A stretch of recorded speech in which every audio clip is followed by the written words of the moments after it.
श्री राधा वल्लभ लाल जी को वृंदावन में जिन्होंने विराजमान किया, ऐसे श्री हितरवंश महाप्रभु भगवान की वंशी के अवतार। हरिवंश महाप्रभु के चरित्र में एक बहुत सुंदर लीला आती है कि जब आप छोटे थे ना, तभी से आपका नियम था, प्यास लगती थी तो वही पानी पिएंगे जो ठाकुर जी को भोग लगा हो। ठाकुर जी की झारी जी का जल हो, ठाकुर जी का चरणामृत का जल हो, चाहे प्यासे मर जाएंगे लेकिन उसके अलावा कुछ नहीं पिएंगे।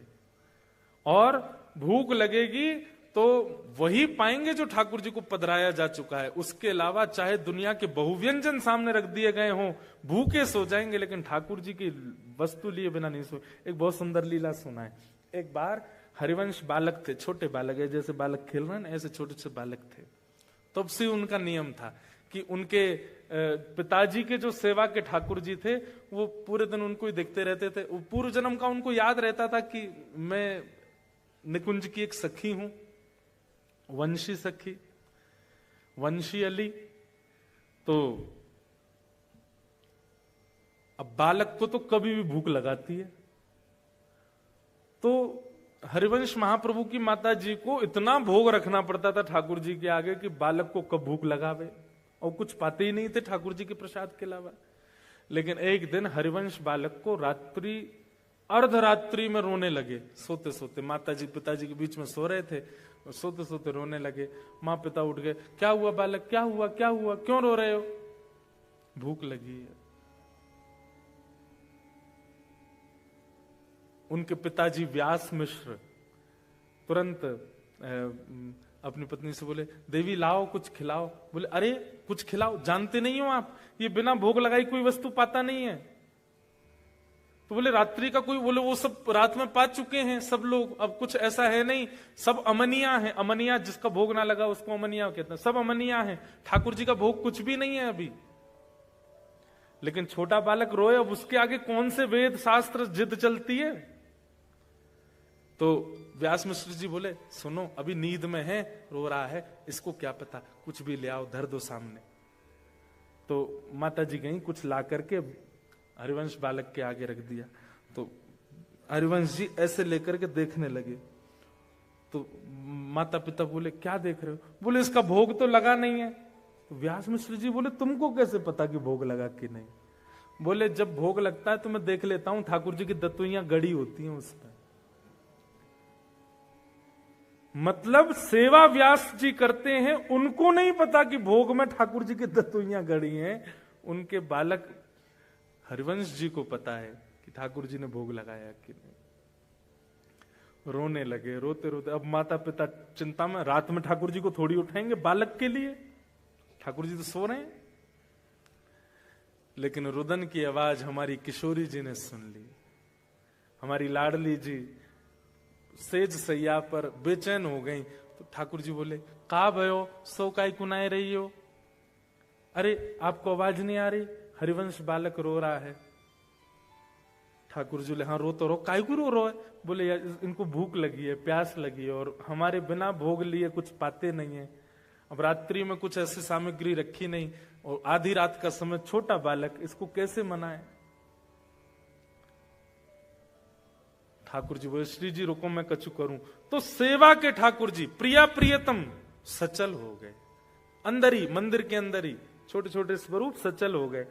और ठाकुर जी बिस्तर से उतर के गए, कहीं से जल लेकर के आए, आसपास जल रहता है ठाकुर जी का जारी जी में, जल लेकर के आए और श्री जी से बोले, किशोरी जी अपने पांव लटकाओ नीचे। तो जैसे सिंहासन से किशोरी जी ऐसे बैठ के पांव लटका रही हैं, इतने छोटे छोटे ठाकुर जी।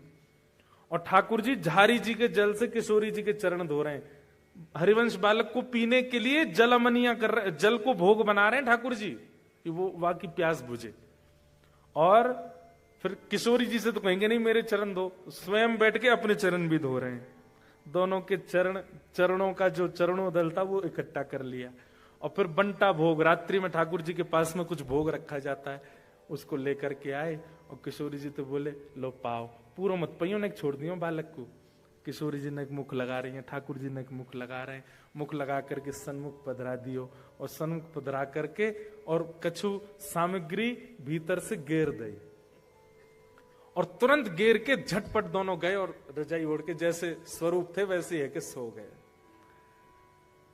व्यास मिश्र जी को आवाज आई, बोले अरे ठाकुर जी के कक्ष से आवाज आ रही है। गए, जैसे धीमे से गए तो सामग्री जो गिर गई थी नीचे, कुछ खिलौने होंगे ठाकुर जी के, वो उठा के ऐसे पर्दा हटा के ऊपर धरन लगे। तो वहीं क्या देखा, बिना ठाकुर जी के उठाए ठाकुर जी के चरणों का चंदन मिश्रित जल एक पात्र में रखा है और ठाकुर जी के मुंह से टूटे भय लड्डू, जो रात में साबुत लड्डू रखे थे वो लड्डू फूटे भय एक पात्र में रखे हैं। देख करके व्यास मिश्र जी समझ गए। क्या समझ गए? बोले ठाकुर जी को चिंता हो गई, बालक रो रहा है, तो अपने आप ही उठ के अपने पैरन को आचमन और भोग लगा के धर दियो है।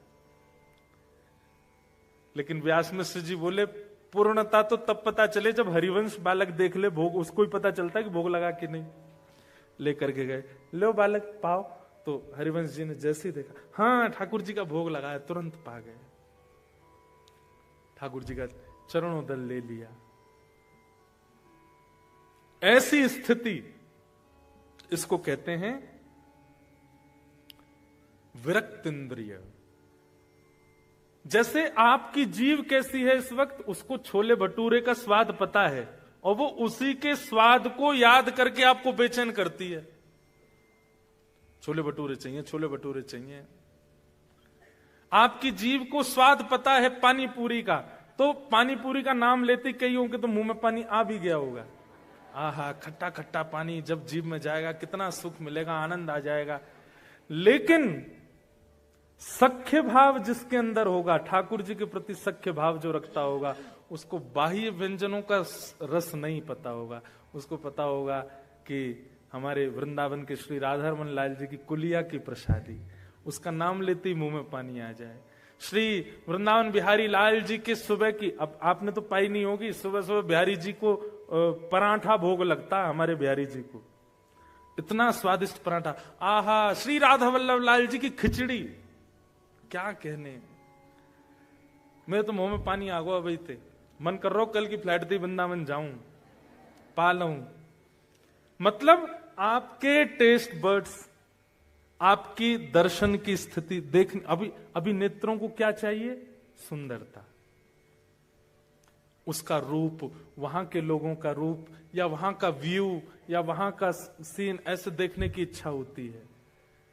लेकिन नेत्र इतने सुंदर कंट्री में रहने के बाद भी व्याकुल किसके लिए है? वृंदावन की कुंज गली देखनी है, उनको देखने के लिए। ये विरक्त इंद्रिय का लक्षण है। ये ठाकुर जी सखा मानेंगे तो ऐसी ही इंद्रियां होती चली जाएंगी। आप भगवत संबंधी वस्तु के अलावा किसी में आपको सुख मिलेगा ही नहीं। ब्याह में जाओगे, लड़का लड़की एक दूसरे को माला पहनाते, सब लोग आहा क्या राम सीता की सी जोड़ी, आपके मन में आएगा खाक राम सीता की सी जोड़ी। अभी आपने हमारे वृंदावन प्रिया प्रियतम बसो मोरे नैननु में यह जोड़ी, बसो मोरे नैननु में यह जोड़ी। नव दुल्हे ब्रजराज सांवरो, नव दुल्हे ब्रजराज सांवरो, दुल्हन राधा गोरी, दुल्हन राधा गोरी, बसो मोरे नैननु में यह जोड़ी, बसो मोरे नैननु में। हित हरिवंश करीन्यो छावर, हित हरिवंश करीन्यो छावर, चिरजियो यह जोरी, चिरजियो यह जोड़ी, बसो मोरे नैननु में यह जोड़ी, बसो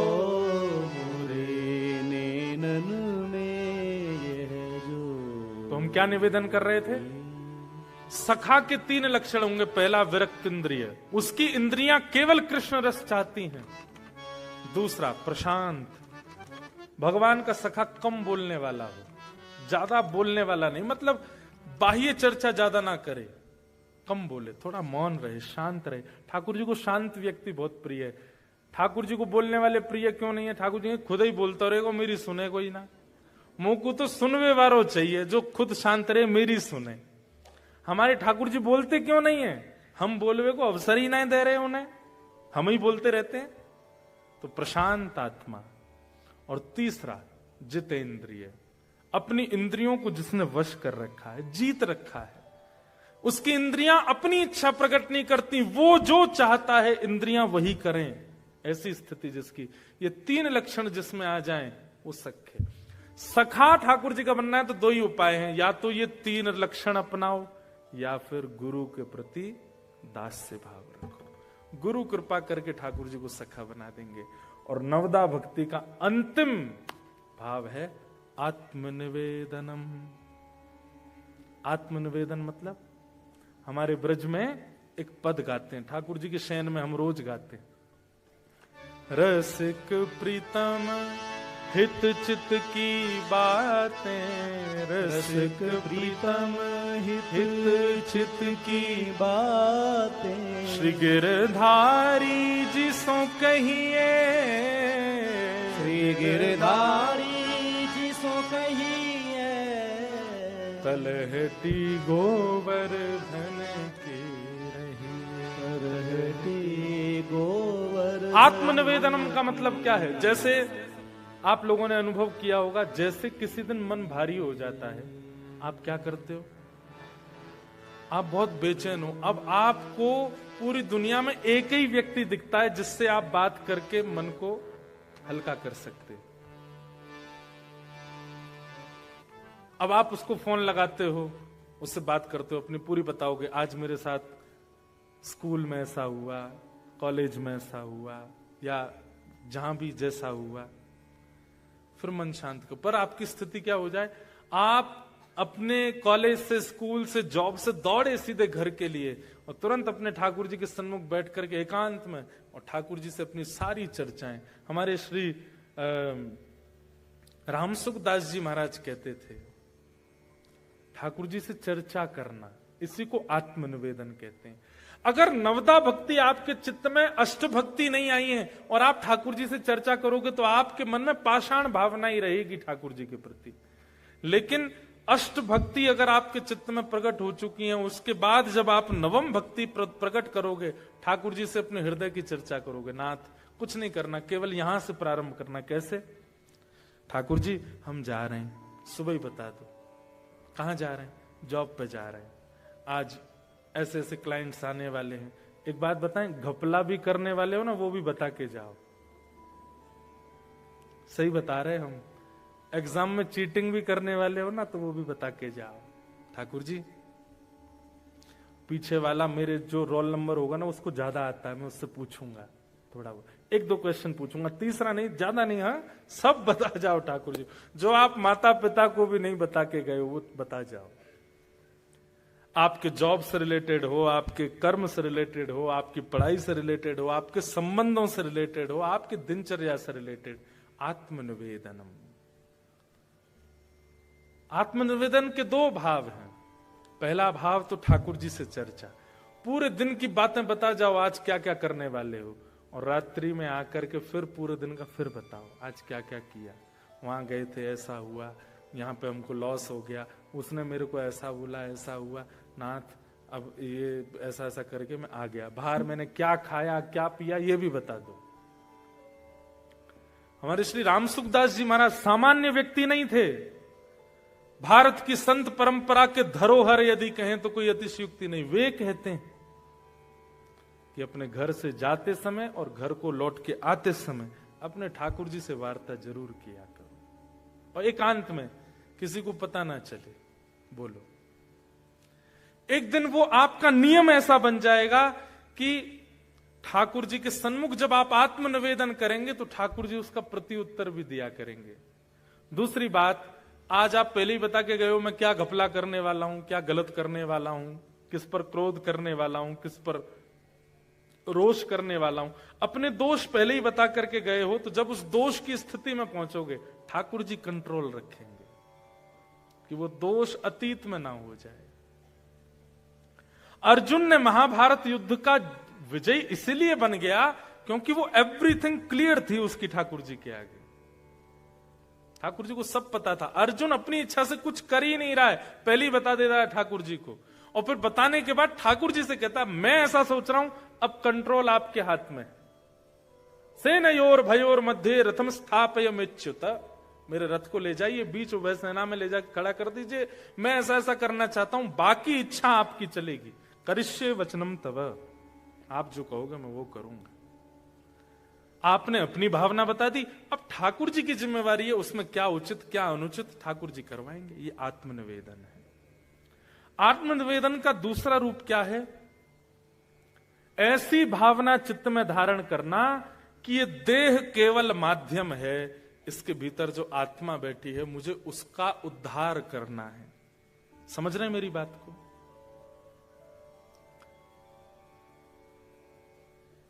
आप विदेश में रहते हैं, लोग लंदन में रहते हैं, अमेरिका में रहते हैं, ऑस्ट्रेलिया में रहते हैं, लोगों से मिलते हैं। हर किसी का उस देश में बसने का भाव नहीं होता, हर किसी का। कुछ कुछ लोगों का नहीं होता है। कुछ लोग किस लिए गए विदेश में कि हम महाराज जी बस इसलिए आए हैं, ये करना है, ये हो जाएगा, हम वापस अपने देश चले जाएंगे। ठीक वैसे ही आप आत्मा हैं और आप इस देह में आए हैं। इस देह को ही पोषण करके, इस देह का ही दास बनके या इस देह की ही इच्छाएं पूर्ति करते हुए नहीं रहना है। इस देह का माध्यम लेकर के श्री राधारमण की प्राप्ति करनी है, वो उद्देश्य है हमारा। क्योंकि हमें पता उनकी प्राप्ति के लिए देह ही है, इसी से ही कर सकते हैं हम। हाथों से करताल बजा के, पैरों से प्रदक्षिणा करके, नेत्रों से देख करके, कानों से सुन करके, मुख से गा करके, हृदय से सद्भावना रख के, बुद्धि से सत्क्रिया करके हमको केवल इस आत्मा को परम तत्व में विलीन करना है। इसको कहते हैं आत्मनिवेदनम। अपनी आत्मा का ठाकुर जी के प्रति, अभी तक आपने लड्डू निवेदित किया, भोग निवेदित किया, 56 भोग निवेदित किया, फूल माला निवेदित की, पर अब आत्मा निवेदित है, मैं आपका हूं। बस इसको आत्मनिवेदन कहते हैं। तो आत्मनिवेदन के दो स्वरूप हैं। एक स्वरूप तो चर्चा, वो भक्ति का स्वरूप है, और आत्मनिवेदन का दूसरा स्वरूप कल्याण का स्वरूप है। ठाकुर जी के सन्मुख ये भाव रखना कि नाथ, देह तो माध्यम है, वास्तव में इस देह के माध्यम से प्राप्ति आपकी करनी है आत्मा को। मैं तो इसका केवल सहारा ले रहा हूं, खा करके, देख करके, सुन करके, चल करके, फिर करके, बस। ये प्रवचन में तो अच्छी लगती हैं बातें, पर क्रिया में कोई नहीं करता। क्रिया में मत कीजिए। वहां आप जो कर रहे हैं वही कीजिए, जो खाना खाइए, जैसे, पर मन में ये बात रहनी चाहिए आपके कि देह से मैं खा जरूर रहा हूं, देह से मैं भोग जरूर रहा हूं, देह से मैं करता हूं, पर ये मेरा उद्देश्य है नहीं। उद्देश्य भगवत प्राप्ति, इसी को आत्मनिवेदन कहते हैं। ये आत्मनिवेदन के दो स्वरूप, श्रवणम कीर्तनम विष्णु, स्मरणम पाद सेवनम, अर्चनम वंदनम दास्यम, सख्य आत्मनिवेदनम। बोलो वृंदावन बिहारी लाल की जय। नवदा भक्ति पर दिस वॉज द शॉर्टेस्ट प्रवचन। ये सबसे कम था। 9 दिन भी बोला जाए तो भी नवदा भक्ति पर कम होगा।